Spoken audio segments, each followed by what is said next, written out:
কৃষক বন্ধু রতন সরকার ইউটিউব চ্যানেলে সকলকে স্বাগত জানিয়ে চলুন আজ এই ভিডিওর মাধ্যমে আমরা মূলত তিনটি বিষয়ে জেনে নিই। প্রথমত, এই মুহূর্তে আবহাওয়াগত দিক থেকে ঠিক কী অবস্থান রয়েছে। দ্বিতীয়ত, যে ঘূর্ণিঝড়টি দক্ষিণ ভারতে ইতিমধ্যেই ল্যান্ডফল করেছে তার বর্তমান অবস্থান ঠিক কী রয়েছে এবং আগামী কয়েকদিনে সে কোন দিকে এগিয়ে যাচ্ছে। তৃতীয়ত, আজকের এই ভিডিওর মুখ্য বিষয় সেটি হলো বাতাসে বায়ু দূষণের মাত্রা ক্রমশ বৃদ্ধি পাচ্ছে, তার প্রভাবে আগামী কয়েকদিনে আমাদের পশ্চিমবঙ্গ তথা বাংলাদেশ এবং পার্শ্ববর্তী রাজ্যগুলিতে আবহাওয়াজনিত দিক থেকে কী সতর্কবার্তা রয়েছে বা আমরা ঠিক কোন কোন বিষয়ে সতর্ক থাকব সেই বিষয়ে জেনে নেব আজকের এই ভিডিওতে। প্রথমেই চলুন জেনে নিই, গত 24 ঘন্টায় আমরা লক্ষ্য করেছি দক্ষিণবঙ্গের জেলাগুলিতে এবং পাশাপাশি বাংলাদেশের দক্ষিণের অংশ বিশেষ করে চিটাগাং, ঢাকা, বরিশাল এবং খুলনা বিভাগের বিভিন্ন অংশে হালকা বৃষ্টিপাত হয়েছে। আগামী 24 ঘন্টায় এই অংশে অর্থাৎ বাংলাদেশের দক্ষিণাংশ এবং পশ্চিমবঙ্গের দক্ষিণাংশে আকাশ মেঘলা থাকবে। যদিও এই ক্ষেত্রে একটি সুখের বার্তা রয়েছে, কেননা বঙ্গোপসাগর থেকে যে জলীয় বাষ্পপূর্ণ বাতাস ইতিমধ্যেই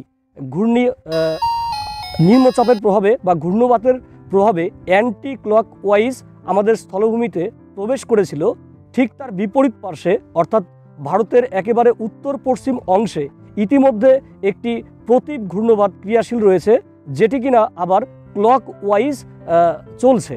স্বভাবতই উত্তরের যে শীতল বাতাসের স্রোত সেটি কিন্তু ভূভাগ স্পর্শ করে ক্রমশ উত্তর থেকে দক্ষিণ দিকে বা দক্ষিণ পূর্ব দিকে এগিয়ে আসছে।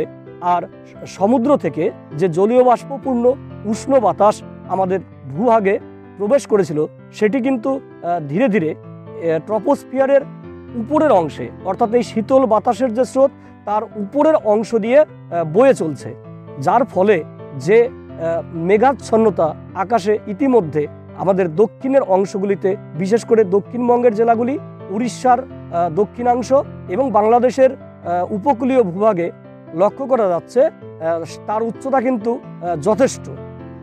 যে কারণে আগামী কয়েকদিন এই অংশে কিন্তু আকাশে মেঘ থাকলেও ভারী বৃষ্টির কোনো সম্ভাবনা থাকছে না। তবে ক্ষুদ্র পরিসর স্থানে স্বল্প বৃষ্টি বা গুড়ি গুড়ি বৃষ্টির একটা সম্ভাবনা থাকছে এবং সেটা আগামী 24 ঘন্টা পর থেকে কিন্তু এই সম্ভাবনা আর থাকবে না।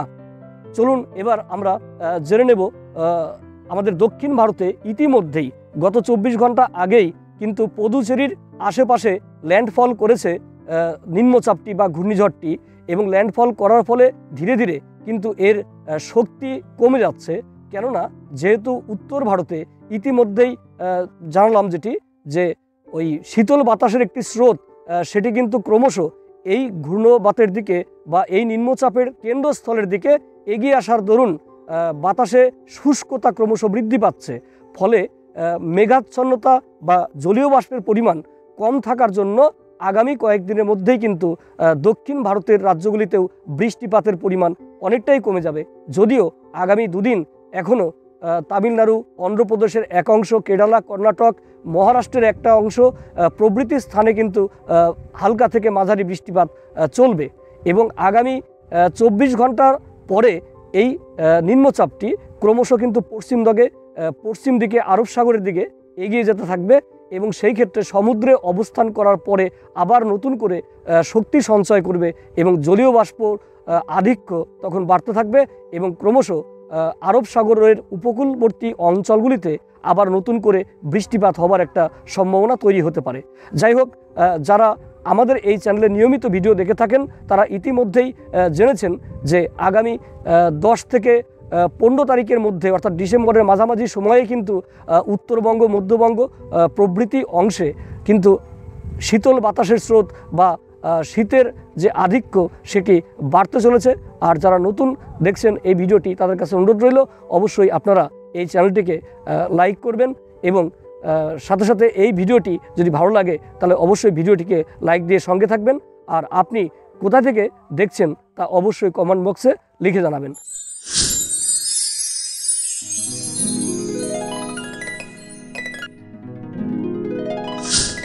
এই চ্যানেলের পূর্ববর্তী ভিডিওগুলিতে পূর্বাভাস অনুসারে গত 24 ঘন্টায় ইতিমধ্যেই দক্ষিণবঙ্গের বিভিন্ন জেলায় এবং বাংলাদেশের দক্ষিণাংশের চিটাগাং, ঢাকা, বরিশাল, খুলনা বিভাগের বিভিন্ন অংশে হালকা বৃষ্টিপাত হয়েছে। আগামী 24 ঘন্টা এই অংশ অর্থাৎ বাংলাদেশের দক্ষিণাংশ এবং আমাদের পশ্চিমবঙ্গ রাজ্যের দক্ষিণবঙ্গ এর বিভিন্ন জেলাগুলিতে আকাশে হালকা মেঘ থাকবে এবং সেই ক্ষেত্রে বিক্ষিপ্ত আকারে ক্ষুদ্র ক্ষুদ্র পরিসর স্থানে কিন্তু হালকা বৃষ্টির একটা সম্ভাবনা থাকছেই। যদিও ট্রপোস্ফিয়ারের একেবারে ঊর্ধ্বসীমায় এই মেঘের অবস্থান, তাই ভারী বৃষ্টির কোনো সম্ভাবনা থাকছে না, তবে স্থানভেদে হালকা একটি বৃষ্টির কিন্তু সম্ভাবনা রয়েছে। চলুন এবার জেনে নিই বর্তমানে যে ঘূর্ণিঝড় তার অবস্থান ঠিক কী রয়েছে। ইতিমধ্যেই গত 48 ঘন্টা থেকে 24 ঘন্টা আগে ঘূর্ণিঝড় কিন্তু ল্যান্ডফল করেছে আমাদের দক্ষিণ ভারতের তামিলনাড়ু রাজ্যের পুদুচেরির আশেপাশের অঞ্চলে এবং ক্রমশ পশ্চিম দিকে অগ্রসর হয়ে ইতিমধ্যে এই ঘূর্ণিঝড় বা এই নিম্নচাপের প্রভাবে দক্ষিণ ভারতের তামিলনাড়ু, কর্ণাটক, অন্ধ্রপ্রদেশের একাংশ, কেরালা প্রভৃতি রাজ্যে হালকা এবং কোথাও কোথাও মাঝারি বা ভারী বৃষ্টি কিন্তু হয়েছে এবং আগামী 24 ঘন্টায় আরও বৃষ্টির সম্ভাবনা থাকছে। তবে আগামীকালের পর থেকে অর্থাৎ আগামী 24 ঘন্টা পরেই এই ঘূর্ণিঝড়ের যে মূল কেন্দ্রবিন্দু বা এই নিম্নচাপের যে চক্ষুবিন্দু সেটি কিন্তু ক্রমশ পশ্চিম দিকে সরে গিয়ে আরব সাগরে অবস্থান করবে। যাই হোক, আগামীকালের পর থেকে এই নিম্নচাপের কেন্দ্রস্থল হতে চলেছে আরব সাগরে এবং সেই ক্ষেত্রে আরব সাগরে গিয়ে কিন্তু নতুন করে এই নিম্নচাপ আরও বেশি শক্তি অর্জন করবে এবং ক্রমশ পশ্চিম দিকে অগ্রসর হবে। সেই ক্ষেত্রে আরব সাগরের তীরবর্তী অংশগুলো বিশেষ করে আমাদের মহারাষ্ট্র অর্থাৎ মুম্বাই সংলগ্ন এবং গুজরাটের এক অংশে কিন্তু হালকা বা মাঝারি বৃষ্টির একটা সম্ভাবনা আবার নতুন করে আগামী 2 থেকে 3 দিনের মধ্যে তৈরি হবে।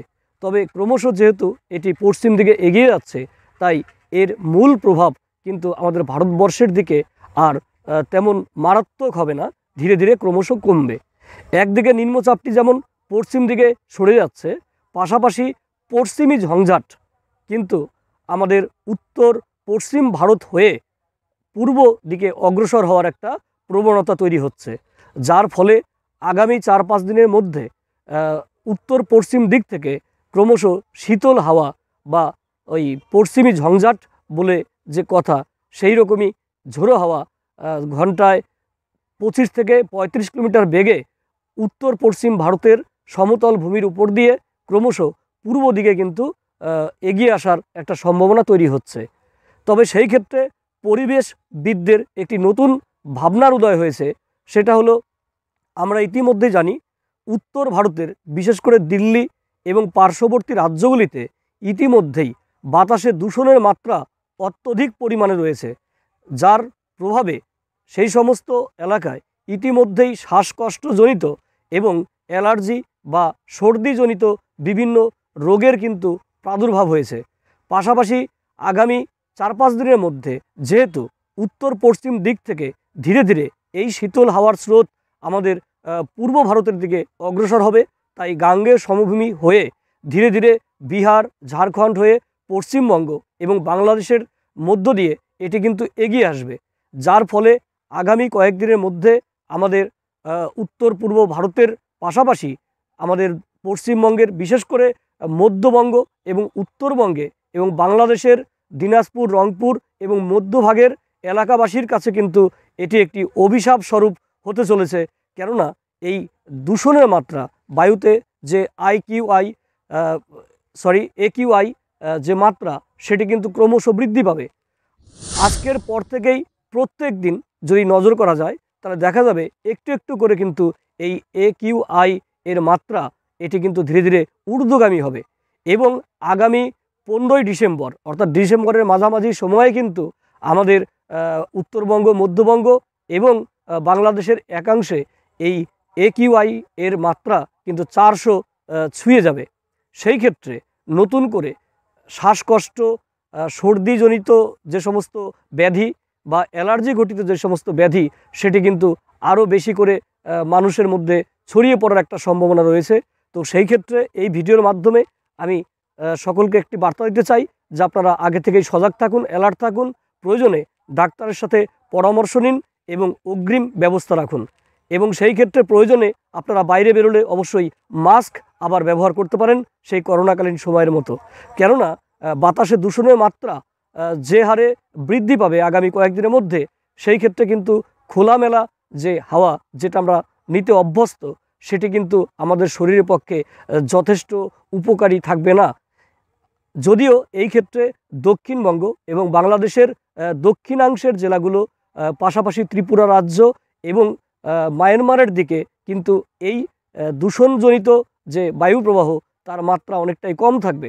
কেননা বঙ্গোপসাগর থেকে জলীয় বাষ্পপূর্ণ বাতাস ইতিমধ্যেই আমাদের দক্ষিণের অংশগুলিতে প্রবেশ করতে শুরু করেছে। স্বভাবতই এই জলীয় বাষ্পপূর্ণ বাতাস অনেকটাই শুদ্ধ আমরা জানি। তো স্বভাবতই এই উত্তরের যে বিষাক্ত বাতাস বা এই শীতল বাতাসের যে স্রোত সেটি কিন্তু বাধাগ্রস্ত হবে এবং দক্ষিণের অংশগুলোতে প্রবাহিত হতে পারবে না। যাই হোক, এই ক্ষেত্রে দক্ষিণের অংশ কিছুটা স্বস্তিতে থাকলেও আমাদের উত্তরবঙ্গ এবং মধ্যবঙ্গ তথাপি বাংলাদেশের উত্তরাংশ এবং পার্শ্ববর্তী রাজ্য বিহার, ঝাড়খণ্ড এবং উত্তরপ্রদেশের পূর্বাংশ কিন্তু নতুন করে আবার এই বিষাক্ত বাতাসের বা বিষাক্ত বাতাসজনিত বা দূষিত বাতাসজনিত যে আবার আক্রমণ হওয়ার সম্ভাবনা সেটি কিন্তু বৃদ্ধি পাবে। যাই হোক, এ ছিল পরিবেশগত দিক থেকে আপনাদেরকে সজাগ করার জন্য অগ্রিম একটি সতর্কবার্তা। যাই হোক, আপনারা নিশ্চয়ই অভিজ্ঞ ব্যক্তিদের সঙ্গে বা ডাক্তারবাবুর সঙ্গে পরামর্শ করে সবাই সতর্ক থাকবেন এবং অগ্রিম ব্যবস্থা গ্রহণ করবেন।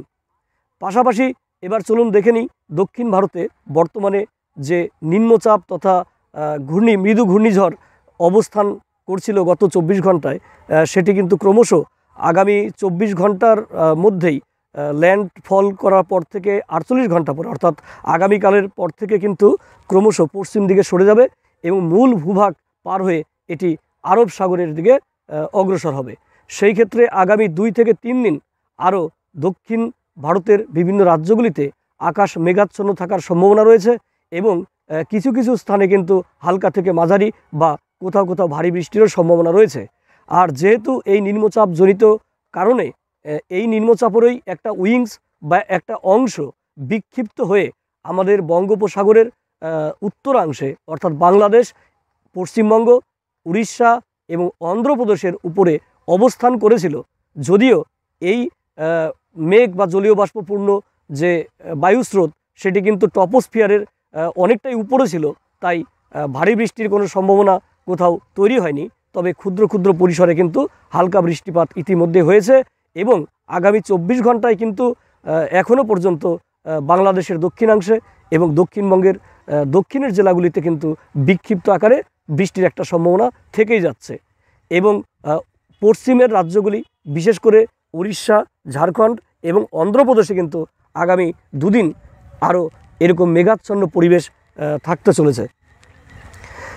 এরই পাশাপাশি আমরা জেনে নেব ইতিমধ্যেই পাকিস্তানের উত্তরাংশে এবং আমাদের ভারতের পাঞ্জাব রাজ্যের উপরে কিন্তু একটি নতুন করে ঘূর্ণবাত ক্রিয়াশীল হতে চলেছে, যার ফলে উত্তরের পার্বত্য অঞ্চলে ইতিমধ্যেই যে শৈত্যপ্রবাহ অবস্থান করছে তার অংশ কিন্তু ক্রমশ ধীরে ধীরে নিচের দিকে এই সমতল ভূমির দিকে অগ্রসর হবে, যার ফলে আগামী 4-5 দিনের মধ্যেই উত্তর ভারতের দিল্লি সংলগ্ন হরিয়ানা, পাঞ্জাব প্রভৃতি সমতল ভূমির ওপরে কিন্তু শীতের পরিমাণ বা ঠান্ডার পরিমাণ আরও বাড়তে চলেছে এবং সেই শীতেরই একটা অংশ হিমেল হাওয়া কিন্তু ক্রমশ পূর্ব দিকে এগিয়ে আসতে থাকবে।